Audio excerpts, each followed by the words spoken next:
Hello, everyone. This is Yuman Sang. I'm the CEO and co-founder of ChurnZero. Really glad to have you here today for our webinar. It's titled the 2023 Customer Success Leadership Study. It's a study that was done by ChurnZero alongside with our co-sponsors ESG, SaaStr, and HubSpot. And today we're going to talk about some of the more interesting findings that we found from the study. We'll talk a little bit about the study and then we'll dig right into some of the details.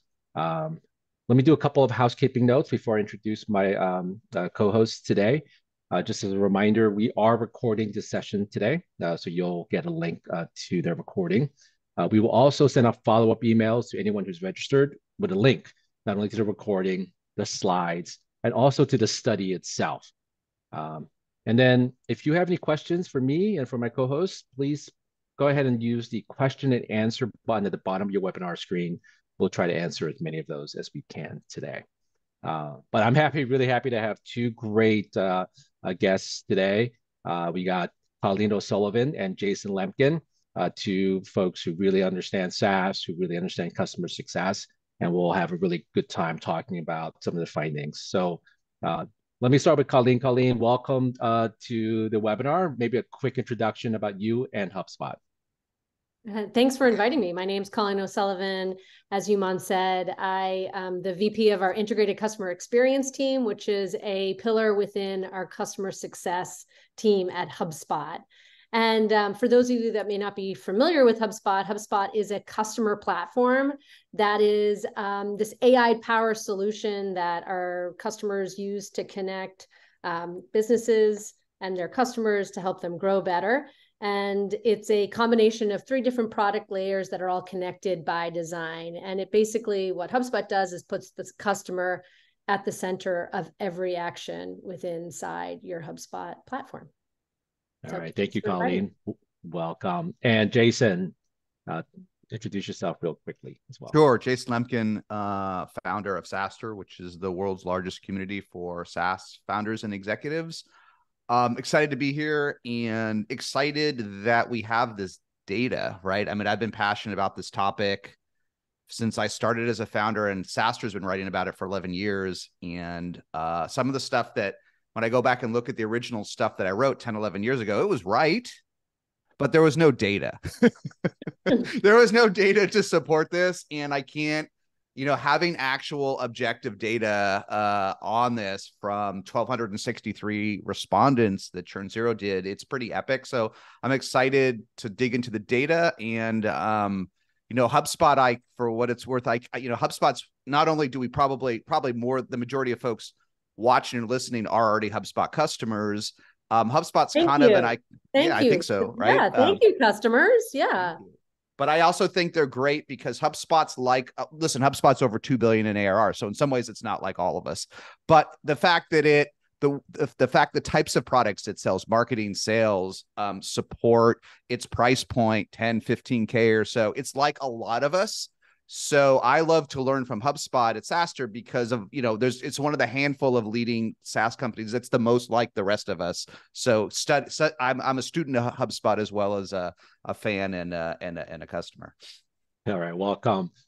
So a couple of things, by the way, both SaaStr and HubSpot create great content, right? I mean, renowned great content. So if you're not taking advantage of it, please do.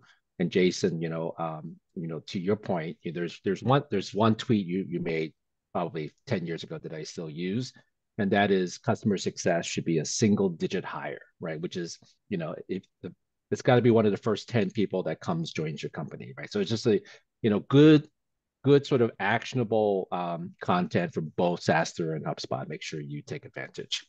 All right, well, let's talk about this study. So the history of the study, this is the 4th year we're doing this study. The reason why we started it was when we started, it wasn't like Jason said, there was a lot of ideas about customer success, but there were not a lot of CS focused studies. So we decided to partner on this at 1,263 survey respondents. It's the biggest survey in the industry. So just to give you a sense, the largest representative samples make a lot of sense, right? Generally these are leaders, directors, and senior directors. Only 1 to 5 years in customer success, right? So, what we're saying, it's still a new industry. A lot of people are still new to customer success. Which also means it's growing really quickly. And you can see it tends to be probably a mid-market. Most of the survey respondents are mid-market companies that have been around between 6 and 10 years, and with NRR, just over 100 to 111. There's a QR code if you want to download the leadership study, but once again, we will send that out. All right. By the way, just year over year, the cohort feels kind of stable, right? So the cohort isn't changing a whole lot. So, so the data actually should reflect, shouldn't change too much because of the cohort. So these are some things we're going to talk about. We're going to talk about the year in review. We'll talk about the impact, and then we'll look forward. Okay. So just to give you a sense of the agenda, let's actually go quickly and talk about influence. All right. So in 2023, this is basically what's the highest title of your customer success leader? CCO, a VP, director, senior director. There hasn't been a whole lot of change here, right? Maybe a little puts and takes here and there. So let me ask maybe Colleen this question first. Does this, the lack of change, do you still, we still believe that CS is growing in importance. What's your thought about CS, the importance of CS and SaaS, and how does it reflect or not reflect in the title changes? Well, first of all, I'm in CS. So if it's not important, then I'd be in the wrong business here. So I am absolutely an advocate of the CS organization. And yes, it is growing importance. I think now more than ever, businesses are looking into their install base and saying, how do we make sure that we're protecting our customers, doing the right thing for our customers?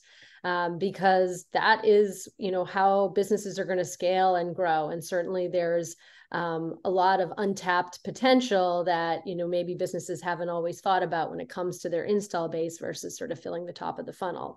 So I would say, despite what one would call some concerns around titles, I don't think that's necessarily telling us that CS isn't important in SaaS. It certainly is. So Jason, maybe I'll challenge you here. Yeah. We've been calling the ascendance of the CCO, at least we have at ChurnZero. We think, there are more CCOs than ever. Yet the data doesn't reflect that. Do you see a disconnect here? I think there's so many interesting topics in here. I think even in 2023, the head of customer success is this amorphous reporting structure. And Colleen can challenge me or say the others, but for sure. But I see most scale-ups and startups, it's lost. No one really wants to own customer success, okay? The CEO doesn't mind, the founders, because all us founders are passionate about our customers, right? So at some level, we want to be profoundly involved in customer success, but do we want to own it? Do we want the metrics and the people? And no, we'll talk later about having it report to sales. I'm personally very opposed to that. I thought it was a bigger trend, but the data suggests otherwise. Marketing, that's pretty uncommon, right? So I think the good news is that there's plenty of VP titles out there, which we could chat about, but I don't think we've solved this issue of who to customer success report to. And when I talk with CEOs and founders, I give the answer, it's got to report to you. Okay, that's got to be the answer. And maybe that's good for customer success professionals because it gives them a seat at the table, but it's not necessarily for the right reason. I still think it's tough, but it's not clear exactly who owns what. And I think it leads to a lot of at the edge anxiety in the industry, in my experience. Right. Well, I think there's some education there too, Jason. Yes. Right. I think that's part of it. Where you're saying nobody wants to own CS. Well, that's just because there's a lot of confusion as what is the value? Honestly, what is the value that this team brings? Yep. And articulating that sometimes is what causes those challenges in my mind. Yeah, I think that nobody for sure, wants which to own CS. Is it that nobody wants to own CS because it's a hard job, a thankless job? What's the reason you think, Jason, for folks not wanting to own CS? Well, look, I think it's two things. I think as you're in the growth phase, we become overwhelmingly sales oriented to a fault, right? Which I've talked about years. We all become new customer oriented, right? We say we're focused on our existing base, But once you have a sales team, and once the sales team becomes like 30, 40% of your headcount, it tends to dominate every conversation. What's the big deal? What's in the pipeline? What's going on? Every conversation. And there's not a lot of oxygen left in organizations for maintaining customers. It's all wrong. As we know, in any organization with triple-digit NRR, the conversation should be flipped, right? We should be spending all of our oxygen on making our customers happy and worrying a little bit less about the incremental customer, but it's not the way B2B businesses work, right? We're just overwhelmed. We're either freemium or sales driven. And founders have to fight this. They have to force this almost unnatural way we work as humans, because our energy does not reflect our revenue structure. We don't put the amount of energy into customer success that recurring revenue deserves in SaaS. We don't put the ratios, right? We don't get the pie chart right. And Colleen, has that flipped for HubSpot? I mean, I imagine that even, at HubSpot now, it is the CS team that's probably driving the most incremental new revenue, or at least it's close, right? At least it's substantial. Mm-hmm. Yeah. I mean, I think that, Jason's right. You're right here. HubSpot is trying to put at like a deeper emphasis on our CS teams, but, obviously that doesn't necessarily mean that, we're growing, or we're, in the right positions always to be able to, do that at the level that we need to. Well, why don't we There's also just... related to it, there's and this survey highlights a lot of these tensions. There's a third prong that just makes this whole space intellectually interesting and complicated, which is there's only so much money to go around, right?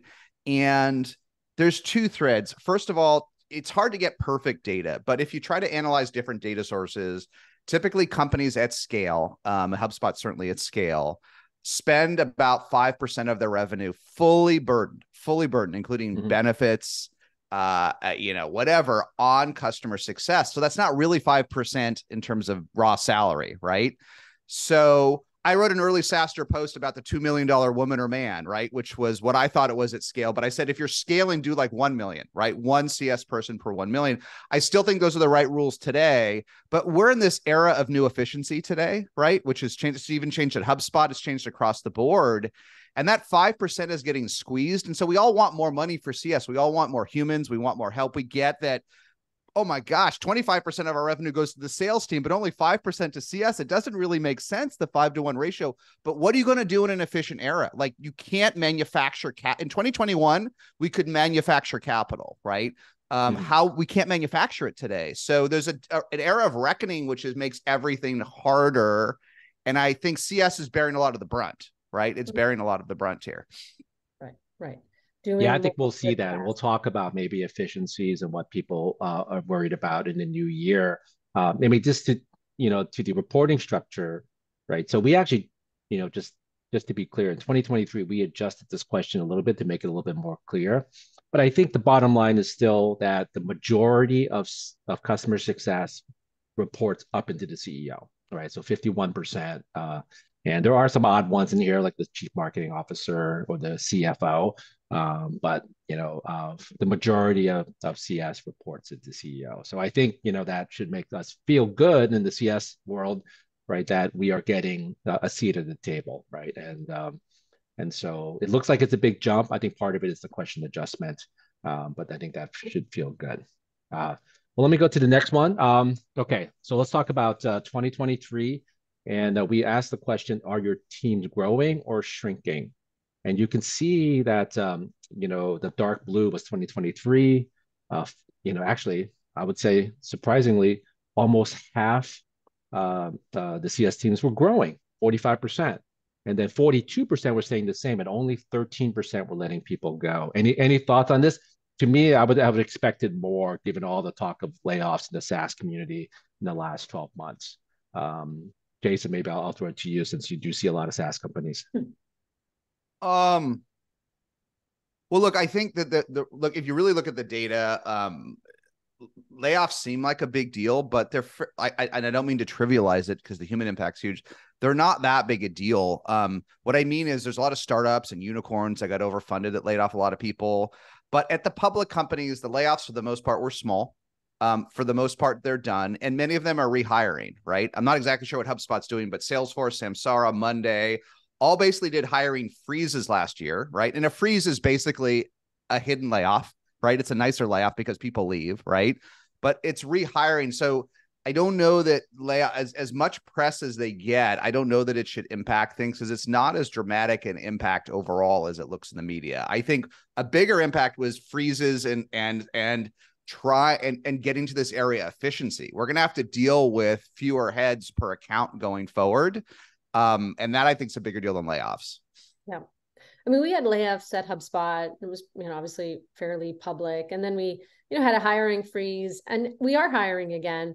See? But yes, we are thinking about how do we hire internally, right? There's just like, business changes that happened post-COVID where maybe one team was growing at a record speed. And then when we went in and start to like dig into the actual strategy behind it, is like, is that the right place to invest, right? Strategy equals choices, as we all know. And we've had to make some tough choices at HubSpot around, what teams we're investing in and what ones we want to scale in a different way. And, being able to kind of dig into your existing employee base and say, hey, like there's an opportunity for us to shift direction here. And that's been pretty successful for us. Yeah, I do think the issue, there's sort of two areas that are easy. I put easy in quotes, nothing's easy, but we're broad leadership. It's easy to hold the line on rather than increase expenditure. One is sort of long-term marketing spend, which I think is a terrible idea, but a lot of companies' marketing spend in the last 18 months all pivoted to this quarter. Okay. What can I do for marketing spend? Not for brand, not for awareness. Like right now, like there's plenty of budget for this quarter and there's no budget for next year. So that's still reverberating in marketing. I see SaaStr has enough sponsors. We have 200. I can see a little bit of a change, but it's minor. Right. And the other one is let's just hold spend on CS flat. Mm-hmm. Right. We love CS, but look, let's be honest, Colleen, and they're gonna it's HubSpot, they're gonna renew. Like, I know we should put more money into this, but when things are stressful, we have some of the highest NRR out there for SMBs. It's not that I don't want to spend, but maybe we'll skip on our 2025 marketing budget and more in CS. I'm not saying literally that happened at HubSpot, but these are the conversations that are happening across boards. Yeah. And those are the two areas to like pull back on a marketing, to hold on in CS. And so these two areas are bearing some of the biggest brunt out there. Mm-hmm. Mm-hmm. Right. Yeah, I think people are not being given massive budgets for their CS teams next year in my limited world. At least I'm just not seeing it. Right. It's not happening. It's flat. And it's, going back into it, like we've been talking a lot about efficiencies, but, I think it's been hard, but the challenges is right. Like the pushes are right. We've had to go back and really understand, what do our customers need? What are our customers telling us? What are those really important investments that are going to help us make the best customer experience at scale? And it's been a challenge, but I think it's going to ultimately really benefit our customers in the long run as we continue to improve upon this. The one thing I am saying, I know it's in the study, that has changed in a positive way for CS, at least if you define the space broadly, is I'm seeing, especially for folks that are SMB focused, I'm seeing far larger onboarding teams. I am glad that onboarding percentages has become a core KPI because it's one of the best ways to bring down churn for SMBs, right? Mm-hmm. If they never use the product, they're going to churn as an SMB, right? So I've seen a lot of organizations where maybe traditional CS is growing moderately, but I see large teams thrown at driving activation rates into the 90s in the first 30 days. And I think that's one of the best investments you can make as leadership, right? There's nothing sadder than marketing, qualifying, talking, and closing a customer, and then they never use your product. It's like the saddest thing in all of the life cycle there. When people ask me, what are the top 3 things I can do for retention? I always say onboarding, right? So I agree with you. We should probably, for the marketing team at ChurnZero listening in, we may want to ask that as a separate question, as an onboarding question. Actually, let me skip this for a second. I'll come back to it. But we did talk about budget. Yeah, and I'd like to know where it sits. Yes. Does it sit in customer success? Does it sit in ops? I'm seeing more and more onboarding teams reporting to sales, which I don't personally love, Really? but whatever works is also my rule. Whatever works to some extent, Yeah, right? onboarding is part of our services organization. It's part of Services. CS, right? I see it a lot of services.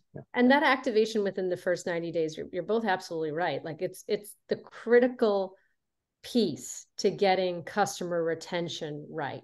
Yeah. I think it's interesting, Jason, that you're saying that you're seeing onboarding teams grow. I think at HubSpot, we're definitely trying to better understand that first 90 days of a customer's life cycle to the best ability and figure out like what are the right investments and resources that need to be there. And how do we leverage partners as part of that onboarding experience as well?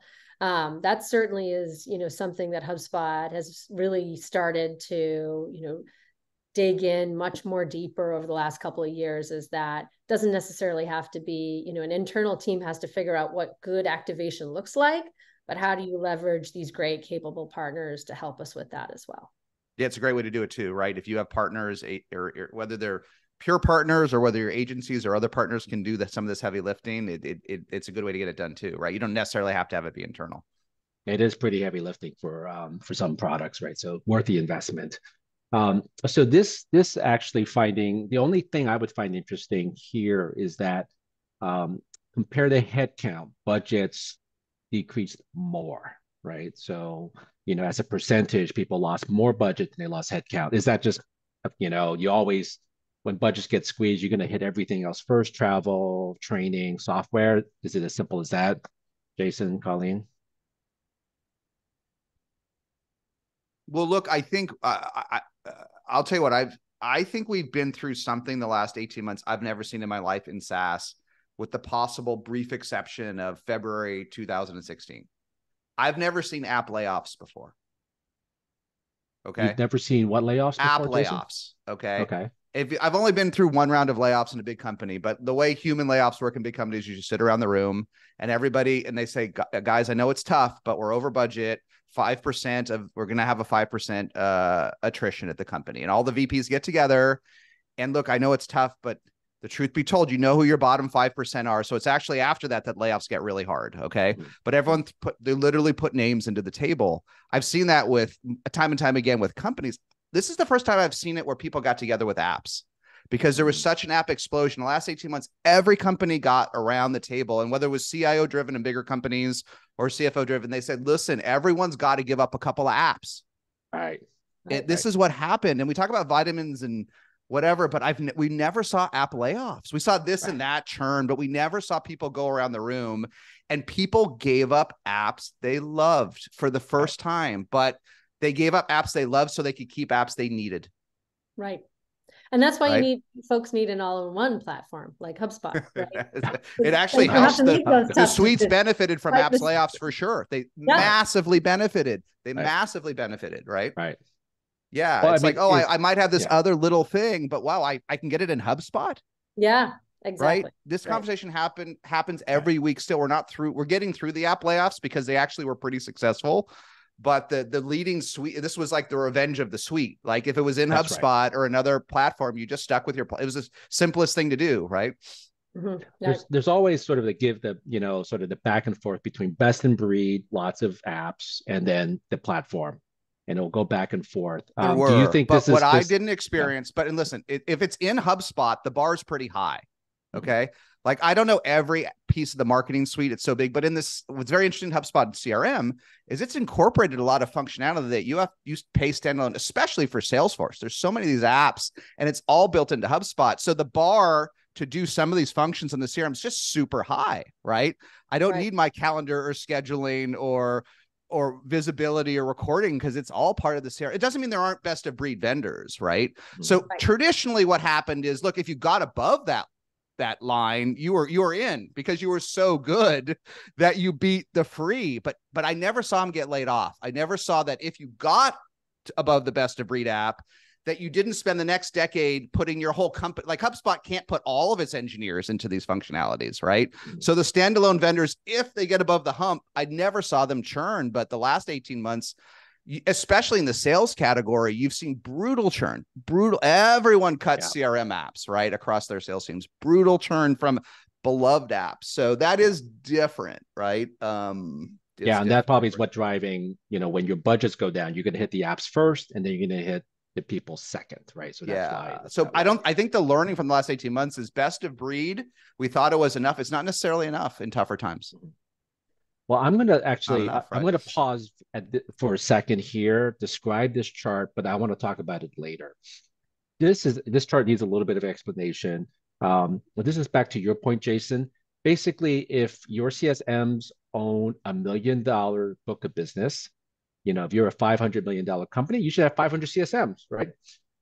If they own a $2 million book of business, they should have 250. Yet the biggest teams we saw were only 100, 99 in this category. In other words, CSMs have a very large book of business, right? 4 million, 5 million, things like that. So we'll talk about that later in terms of efficiency. I want to sort of put that all together, but just give that slide. But those numbers have to be, and those numbers. I want the colorblind. I want the bars on the left to be true. But if you think about the fact that all of your CS expenses have to fit into 5% of your revenue, it has to be the one on the right. Like 100 is going to be roughly 5%. So is that right? Is that your benchmark is 5%? Because some folks I've seen 5 to 15%, Jason. When you're growing and you're pre-public and you're well-funded, you can make decisions you can't make as a public company. Everyone's efficient. HubSpot, Monday, Salesforce, everyone is in a new area of efficiency, right? Even the public companies, I mean, Colleen could talk about the public companies got a pass in 2021. No one cared if you were efficient as long as the top line was there. So these bars worked in 2021. They don't work for anyone except a handful of blitz scaling unicorns today. No one can. It's not that these aren't good ideas, but you just can't afford them as you scale. The dollar only has 100 cents in it. This is stuff in SaaS. There's only 100 cents in the dollar. Right. And where you invest your humans and how they touch your customers, that is essentially what every CS team is thinking about right now. Like that one to few model where you are literally, hand-holding a customer. We're really thinking about what is the value, what's the impact that we're having with those interactions, with those engagements. And I think that's everybody is rethinking how we set up our teams. So Colleen, let me give you an example just for a fun one. There's a $10 billion plus decacorn, not public yet, where I'm tagged a VIP customer. I can see it when I log in. Okay, I have all the special stuff. I lost my CS person. I had an issue this week. I couldn't talk to anybody. Okay, this company has raised, I don't know, a couple $2 billion, but they have to be more efficient too. It's 2023, right? I literally log in. I have all this. I'm blessed to be a VIP. We're not really a VIP, but I'm sort of VIP. I put a lot. I don't have a human. Right. Why do you think it is? It's this chart, right? I don't have a human anymore, right? I used to get a 60-second response time. Now I get a nonce response time. I cannot even find, I was dumped into standard support from VIP support, and there are no humans on standard support anymore. So I could not find a human to solve this problem. And this was $1 million problem. Yeah, $1 million problem. Okay either, Jason. I think there's what we're trying to figure out is how to create still that great customer experience, right? With not being able to offer white glove to everybody, right? Or if you're going to offer white glove, maybe you have to pay for it. Or maybe our software isn't good enough. I'm not speaking about HubSpot, but maybe in general, my belief is we build sloppy software in SaaS. I think we build the beauty to web software is you can release every hour if you want. You do even big companies like HubSpot do quarterly releases. You can fix stuff. You can launch features early. And I don't think SaaS software mostly is that good.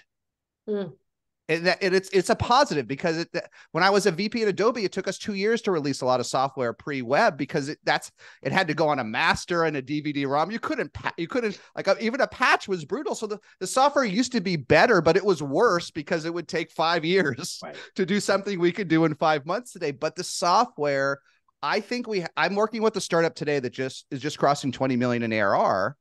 And we're dealing with onboarding issues with SMBs, right? We're dealing with this existential issue. And we had a big call yesterday. I know all of your competitors do manually onboarding. I think we will fail if we're not the first vendor to make software that is so good in this space. You do not need humans to onboard, right? It doesn't mean eliminating humans. It means making this using AI and other things to make it so great that an SMB that barely logs into a computer can self onboard, right? And that's where we have to make better software so that our CS people can do higher value activities. Yeah, ease of use has to be the one of the top problems that you're solving for in order for, I mean, and that is critical in order for us to, any customer to feel like they can execute on their software successfully, ease of use.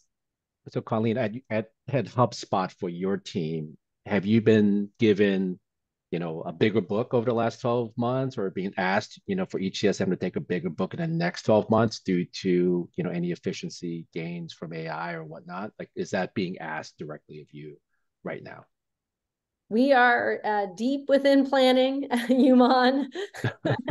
We are considering all options in terms of how we're going to be managing our book of business. But yes, we are being asked to think more efficiently. And I'll be honest with you, there are a lot of great, I know we haven't mentioned like the $1 million word, AI use cases within CS that we are trying to figure out right now within HubSpot, where, where AI can, help, take the place of where maybe there was a human intervention, and really sort of understanding that customer's journey along their experience with HubSpot to figure out, when does a customer really need a human, and when is there a digital engagement that also can solve for them. And that's also going to help inform how we're going to be managing our books of business going forward. Well, let's talk about it right now, right? So I'm gonna skip around, which is fine, right? So let's talk about AI. I think it's the right time because we're talking about efficiencies. So this slide basically said that this is probably done in July, September. Between July and September, we had this open for about 8 weeks. 43% of the CS team have adopted AI, which means that 57% have not. 7% have not. One, does that make sense to you? One, it feels like, by the way, it feels hard to actually avoid AI now, right? So I don't even know how 57% of people are getting away with actually not using AI.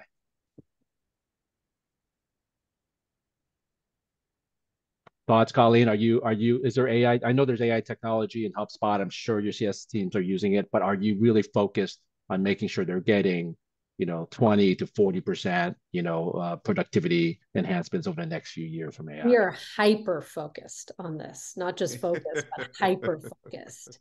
I mean, this is it. Like, this is how our teams will grow, like will scale, right? Mm-hmm. Being able to give them the tools that provide them the right insight on their customers, the right, drivers for, how do they manage their time efficiently and effectively, understanding opportunities within their install base. Like, it's all this. And if we don't get this right, we will fail. We will fail our customers. And so this is absolutely critical for us as part of a massive focus area for CS. So I'm going to bring some questions in from the audience. How about some? Let me just add one quick thought on this.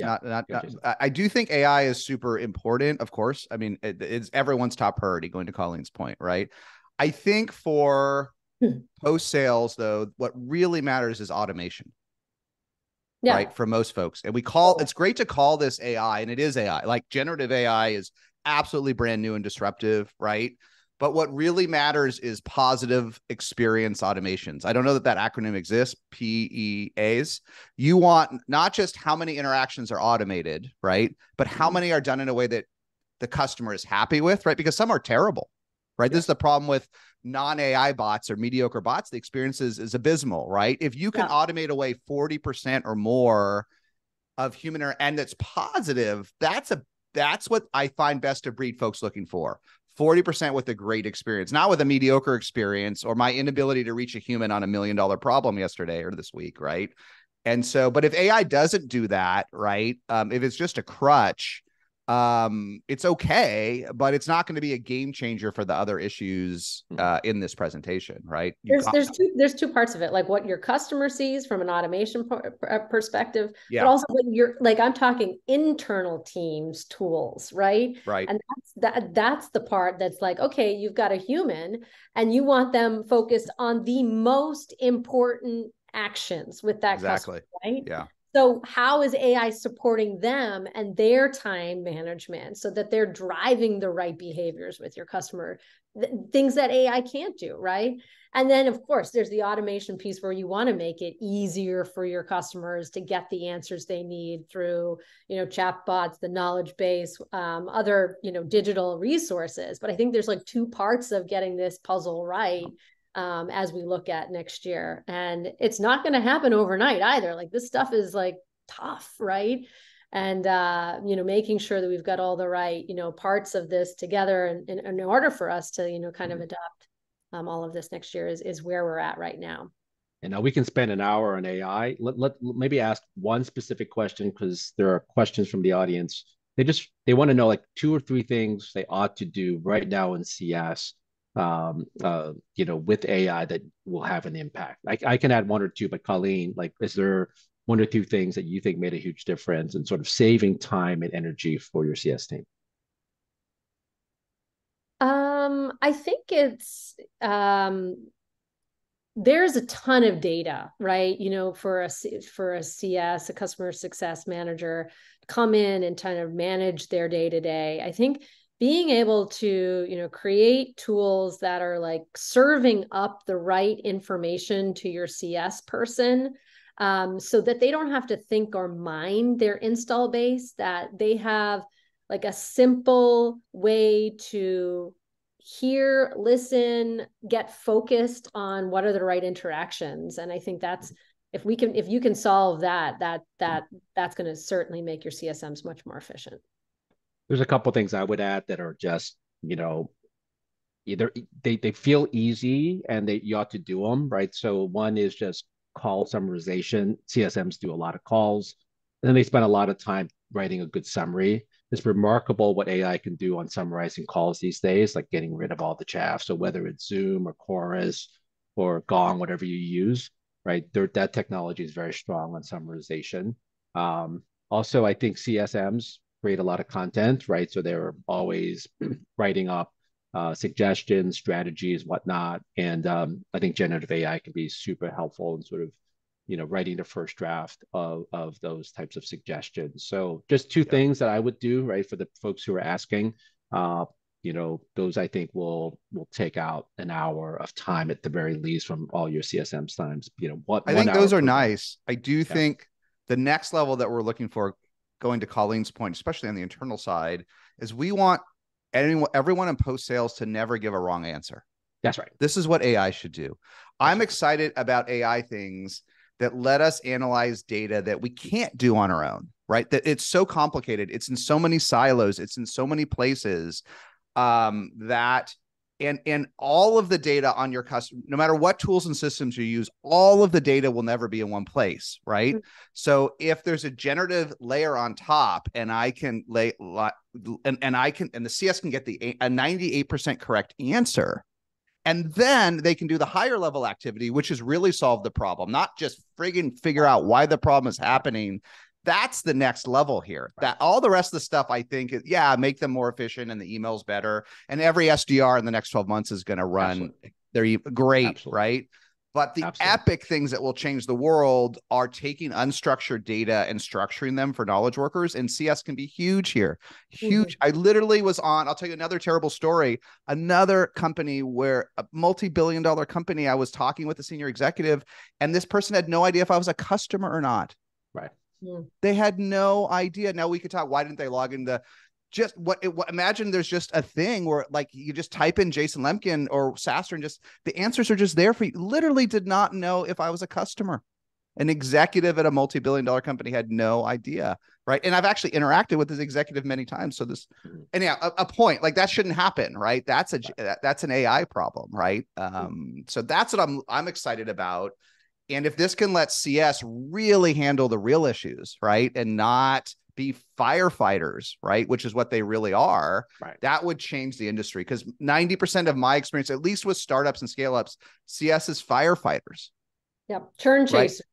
Yeah, and it's great because that's why I want to invest the $1 million woman or man, not the $5 million, because that's where it's worth it. They solve your product problems and your feature gaps and your team gaps and issues. That's the cheapest money you can invest, right? But it doesn't scale infinitely, right? And we shouldn't be in 2024. CS shouldn't be firefighters or church builders, or sorry, I missed your term, Colleen, but it shouldn't be the case anymore, should it? Churn chasers. We don't Churn want to chasers. Yeah, we should be moved beyond that. We should move beyond that, right? I shouldn't show up to a QBR and the CS person doesn't even know what they're talking about. They don't even know what happened. Right. I had a QBR about a year ago where SaaStr's tiny, but we're one of the 5 largest customers. And the CS person showed up and said, everything's great based on my data. I'm like, no, you're the worst vendor we work with, but we're going to stick with you. Like, I'm here because the CEO is here because I'm going to stick with you. You're literally the worst vendor we work at. And she ended the Zoom. Oh, wow. Like that was the wrong, like she shouldn't have had that data, right? She should have showed up and no, like that is just a fail on multiple. CS should not be doing that, right? I think the amount of time that time and frustration, CSMs spend hunting down stuff, right? Yeah, that will be solved by AI. And I think that will be the biggest impact. And then the second that happens and you feel confident about it, you can actually have customers directly access the same information, right? Kind of almost bypass a lot of CSM interactions. Hey, let me actually talk about some other interesting things that we found. This one, collaboration between CS and all the other departments. And by the way, I'm going to make the assumptions that every department is feeling this, but every other department is just slowly trending down year over year over year. So collaborate. I'm gonna sort of blanket statement this: collaboration within departments at SaaS companies are going down. Do we care? Does it matter? Jason, do we care about collaboration going down? Is it just because we're all remote now, post COVID? We just see each there's other a lot less? going. You're right. There are a lot of things. Of course, we care. Anyone that's built software or helped grow it, like Colleen knows that this is the true collaboration is the heart of a great experience, right? It's the heart. In fact, I would almost say it's one of the few things that's fun about building software. I'm not sure typing on a keyboard is that fun, or logging 2,000 bugs like I did in my first startup is that fun. But the collaboration, how are we going to do this? Like, how are we going to build this thing? It's fun. And so it's certainly sad, but whether this is due to how we work today, right? Or stresses, right? Revenue stresses, there's a lot going into it, but it's certainly not a positive sign, right? Or this could just be this also could be a morale response. People may be saying this, but it's not actually true. They're actually stuck in more meetings than ever, but they feel like when things are harder, they feel like we're at each other's throats. We're not collaborating. Right. Yeah. How do you feel about this, Colleen? I would say that this has been like a huge challenge, not just for CS, but I think across the board. Part of why, our team, the CS organization, reports into our chief customer officers because the entire go-to-market team reports into them. And the reason I say that is because that was all about like spinning the flywheel faster, right? If you've been with HubSpot for a while, we talk a lot about flywheels. And certainly we wanted to, eat our own dog food to some degree and have, a flywheel of our own within HubSpot. And I think like having that, flywheel, that connected go-to-market team has helped improve collaboration, but certainly, hybrid, trying to figure out how do you bring all these people to the table. That is certainly something that we've been doing a ton of work on, but lots of iteration there to have that we still need to do for sure. Yeah, I don't think anyone has solved this. I think remote, and hybrid remote has really sort of made this probably the number one conversation I have with other CEOs. Anyway, so I do. I think the world's continuing to change, right? Like Roblox said today, everyone has to go back to the office next year, or they take a severance package, right? So we're still changing, but a lot of the ways we learn this industry has been very CS is one of the most collaborative areas, right? Sales go solve my problem, CEO go help me with this. It is the glue, right? Yeah. And when I don't think Slack solves the problem. Back to the business, right? We need hey, this is what our customers are feeling. Product help us, sales help us. Like we are not alone. The customer dollar retention is not solely in the hands of CS alone. And if we're not collaborating, then we're doing something wrong. Yeah, I wouldn't be surprised if I've never seen this asked this way or seen the data. I wouldn't be surprised if customer success as a function, not as humans, but as a function, has taken some of the biggest brunt of distributed and hybrid teams. I wouldn't be surprised, because walking down the hall to talk with Colleen or Jason and say, listen, what am I going to do? HubSpot's angry at me, right? What am I going to do? And this was fun coffee chatter, right? For me as a founder, it was half my time was talking about angry customers or gaps. And I just don't see that happening on Slack. I mean, a little bit, right? But it is what it is. We're in a new world. But I'm not convinced that we have. I think this is why we're all so many leaders are swinging the pendulum back here, right? They say it's about. I think there's a bunch of, but this type of collaboration can be lost when we're all working by ourselves. Yeah, right? I don't think CS is a by itself kind of role, is it? No, and I have to give a shout out to HubSpot here, because last week HubSpot brought their entire Director Plus community together in Cambridge, right? We've never done this, right? Where it's not just the go-to-market team, like product engineering, the whole Director Plus community came to Cambridge, 260 some odd folks. Talk about collaboration. Like, it was a wow moment. I went in like, not really sure what we're going to get up to, but I walked away being so energized, feeling like, wow, collaboration does require you sometimes just get in a room, chat about things, have a drink afterwards, like have some real talk. I don't know. But wow, what an amazing investment. And it, certainly something that we had never done, but I would, say if you can do something like that, it's well worth it. Yeah. Agreed. Yeah, if I had to make that list longer from earlier conversation of things that have been put on the chopping board that shouldn't have, right? Long-term marketing. The others, people have cut back even in distributed area on meeting up, right? I see quarterly is not really happening every quarter. I see folks cutting travel budgets the wrong way, and I get it, but the cost is high. The cost is high to not see your team every quarter in this. It's high. Like it's delayed, but it's high, right? It's great to see that HubSpot went the other way and said, we're going all the way down to we're going to bring 300 people together. You got to do it, right? Right. And they did it in like 6 months. I think the decision was made like 6 months. We got to do this, right? We got to do it. We've got this, we got a vision. We got to kick it. We got to make sure that our Director Plus community really understands it. Let's bring them together and we'll figure it out from there. And wow, like it was well worth it. All right, those of you in the audience, please continue to put questions in the Q&A. I'm sprinkling them in as it goes in. Actually, let's talk about something else. So who owns the renewal process? And this is really the change over the 4 years. And surprisingly, actually, customer success has gone down, right? And there was a rise this year, a big bump in a dedicated renewals team. So not account management, right? So these are folks do nothing else but renew. So that's actually the biggest change from 9 to 14%, a dedicated renewals team. It feels like maybe as a response to the downturn. Colleen, how does your team work? Do your CS folks, do they own the renewal process?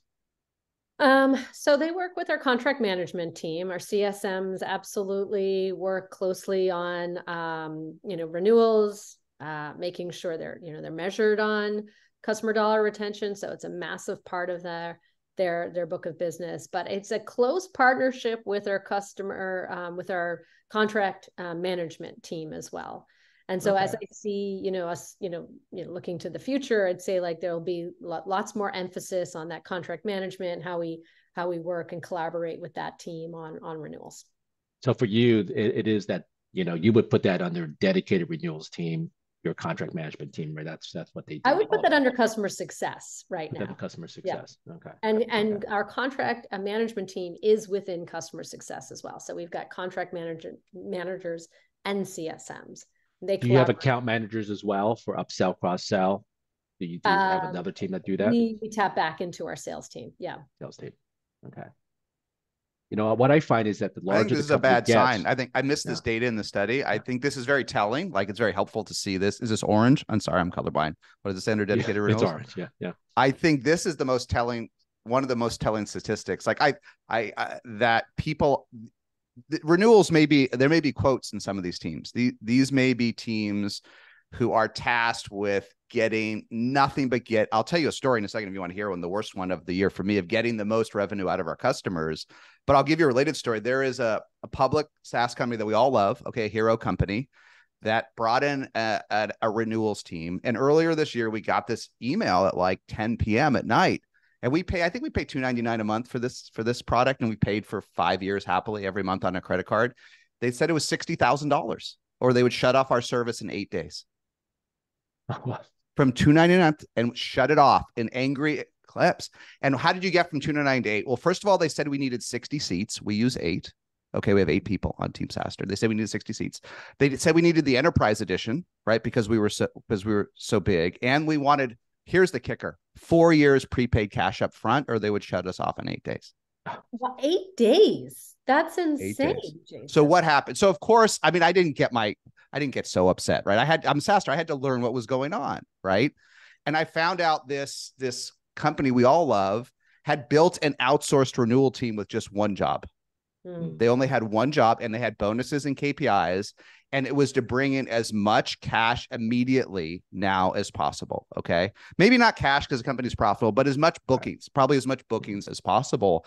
And so, yeah, this threatening thing, like if it got enough folks, like, and we could afford it. I mean, we're not impoverished. If we had to spend 60,000 instead of 299, we could, but there was no way. Right. So I had to track it down, and I kind of played with this person, but eventually I talked with one of the senior management team and they said it was this outsourced renewal team. So like, I mean, it sounds crazy, but you could see how it could happen, right? Incentives are incentives. And the company came under a lot of stress to grow. Churn was way elevated, this public company. And so they said, and interestingly, I found out the team reported to revenue, to CRO. It changed the reporting structure of this company because they're under stress. And this was one of his ideas. Like under, and granted, under enormous stress. Not HubSpot's had a little bit of stress. This is a public company under enormous stress. So he built this outsourced renewals team, and crazy to get that email though, right?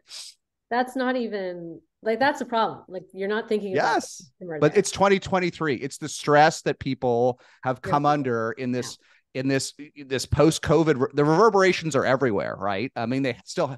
And so, yeah, but this is what can happen if you don't get incentives right. This is Jason, the problem. It's so hard to get incentives right in renewals and upsells, right? It's so hard. It's the existential challenge here, right? And we were talking before when we were in our practice room, you were worried about actually a long-term trend of CS moving under the CRO for these exact reasons, right? That CS folks behave differently. Yeah. And you saw this in 2023 a lot. Yeah, this was the beginning. Personally. This was actually, I thought I'll tell you exactly when it was. It was because I wrote this. I take it back. I'm sorry. It was December 12th, 2022. I thought it was early this year. It was December 12th, 2022. But same set of issues, right? Yeah, so it's not surprising that there's a dedicated renewals team, right? In this average, a jump, just because I think in the downturn, people are looking for dollars. But why I'm terrified of renewals now. Yeah. When I get an email about a renewal call, an email from a CS person, hi, I don't listen. I'm happy. Just send me the invoice. I don't need to talk to you. Like if I had a problem, you'll hear it from me. Okay. I don't need to have a call because the call is a ripoff call coming. Right. And even if there's a price increase, maybe 299 to 60,000 is like a little bit high, but just tell me an email. I don't want to get on a call for this to be tortured by some human being. What? For the bad news. Yeah, and it's almost never anyone I've ever heard of. It's my new rep. It's my new person in customer success or account management or renewal. Why do I have to get on a call? Yeah. Well, actually, let me follow up with this question from the audience. And I think incentives. We've talked about incentives a lot today.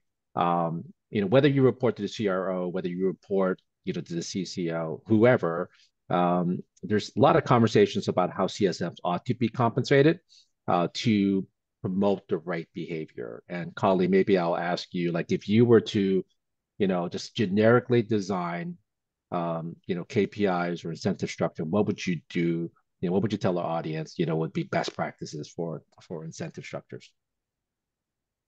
I think traditionally, CSMs within HubSpot we've looked at customer dollar retention, making sure that these customers want to stick around for a long time and they're happy and they're healthy, right? And I think historically, how do you determine what happy and healthy customers are, right? It's all about whether or not they renew. It's a bit of a lagging indicator. So like, what are you doing, ahead of time to make sure that these customers are happy and healthy? And so, we've looked at engagements. I think there was like some data points in your study around like, engagements being a big metric for the CSM. I don't necessarily know if that's the right metric to hold CSMs. Like you need to have X amount of engagements, every day with customers. You need to have the right engagements, right? I think there's like a big part, we're looking deeper at this at HubSpot around usage, right? Making sure that your customers are actually using the tools in the way that's going to help them achieve their goals, right? So if your customers are successful, then you should be successful, right? So it's understanding, what does success look like? What does good usage look like? And that's really, where, I would believe that as to design it is figuring out what's the right usage for customers? What do those use cases look like? And how do you get CSMs to bring them to the table or leverage other teams to help those customers get the best out of HubSpot that they can? Yeah, and I put up on the board right now, right? These are the, we asked what's your main charters and put them in order. Like, what's your CS team really focused on? The good news is onboarding is number one, right? And then adoption. Basically, you're almost going through the customer life cycle, right? Onboarding, adoption, and then perhaps the first renewal. Engagement is sort of adoption, but like, are you talking to customers? And then after that, expansion. There's actually the 2023 slide feels that this order feels like a healthy order of the customer life cycle here. So I think it really does. And you may want to think about this as a way for you to incentivize your CSMs as well, right? Do they onboard well? Do they give you a good NPS after onboarding? Are they using the product? And then, of course, renewal dollars, right? These are super, super important. For what it's worth, I've been writing about these incentives for 11 years and using my early experiences. And I've changed my mind given what's happened the last 18 to 24 months, right? In the early days, I always thought that NRR was the right metric for a growing CS team, right? Even though it's lagging, which is an issue, as Colleen said, it does summarize everything: happiness. You can't have high NRR usually with angry customers, and so I thought have variable comp tied to NRR goals, and I still think in a very healthy scaling organization that's fine. It's very easy to do, but now with all these issues like we talked about, if there's stress, I'd love to have sort of usage and other metrics that Colleen talked about. That would be the ideal thing, right? Are they actually using our product? But I've simplified it to GRR. I want logo retention, right? I want CS in tougher times or even just more stressful times. I actually want to take the pressure off the expansion at the bottom, and I want the CS to be the ally of the customer. And if CS only is tasked with maintaining or growing GRR, right, or logo, I'm simplifying logo retention. Okay. They will do everything possible to make the customer happy to achieve their variable comp, right? And I that's where I'm aligning as we're all going. I mean, HubSpot's at $2 billion after what? When was it founded? 2005, 2006? Like, let's go long, friends. Right. And happy customers are the key to everything in software. We can talk about every other metric under the sun, but truly insanely happy customers create word of mouth. Word of mouth is the engine that builds almost all software, especially SMB software. Right. And so GRR is far more important than anything else. So a little bit rambly. That's what I'm advising founders today. If you don't know, let's switch. Like, have 20 or 30% of your CS comp based on logo retention. And what I have seen is dramatically different behavior. Yeah. I think dramatically different behavior. They know their job every day, right? Yeah. You can hide sins in NRR. You cannot hide sins in GRR. Yeah, you can hide sins in NRR, right? The next deal can make up for it, right? That's it. Yeah. But you do the Herculean things when you don't want to lose the customer, right? Let's do one more question. Last question. I found this very interesting. This was actually a question that the folks at SaaStr wanted us to ask. And that is, how frequently do your CSMs meet with customers in person in 2023? And, I was expecting the never chart to be higher. Oh, wow. Yeah. Right. Because, we live in a world of virtual. right? By the way, visiting customers is harder than ever. There's like, hey, let's go meet. I know your headquarters is in Nashville. Let's go meet. It's like, well, I'm not in Nashville. My team's not in Nashville. You know what I mean? Like, it's just so much harder to meet people in person. So this must be happening at places like Inbound, right? The HubSpot conference or Totally. SaaStr annual. This must be happening here because I can't explain it otherwise. I don't know. Thoughts here? Yeah, I mean, I think in certain use cases, strategic accounts, you've got like a big, situation that you're working through that's complex. You just need to like, sit in front of the customer and work it out. There's good use cases, that's really only, at least at HubSpot, that is reserved for like very unique use cases, essentially. Like we're not, suggesting to our CSMs, like get on a plane once a quarter and go visit your customers. It's just not possible, right? There's just too many customers. There are, like, again, these strategic accounts where there's good business case, good strategic case, but maybe that's happening once a year. And certainly we're encouraging the majority of our customers to come to Inbound, and we're bringing in our teams to make sure that we get some face-to-face time with them there. Okay, so let me give you the last word on this, right? You really think a lot about face to I face, do. and yeah. So what do you think? What are your thoughts on this slide, and what do you think the future of face to face meetings look like? Well, look, if you have a massive number of customers, as Colleen says, you need to create spider webs for them to come to you. Like Inbound alone or Dreamforce are worth it just for that reason, right? Yeah. And certainly but the organization can do one a quarter if you want. It doesn't have to be annual. Not everything has to be Inbound in Boston with 15,000 people. You can have regional events once a quarter. We used to do that. I would say this, look, yeah, at some point it's too many names per CSM, but imagine it's more manageable, right? The deal size is a little bit bigger. You're absolutely right. It is hard to just show up into town and walk into someone's office and just assume they're actually in the office anymore, like we used to be able to do. But what's really, really easy, and I don't think there's any excuse to do it if you have bigger customers, is every month hit a city. Mm-hmm. Okay, but we're going to do SF, and then we're going to do Boston. And hey, HubSpot's my customer.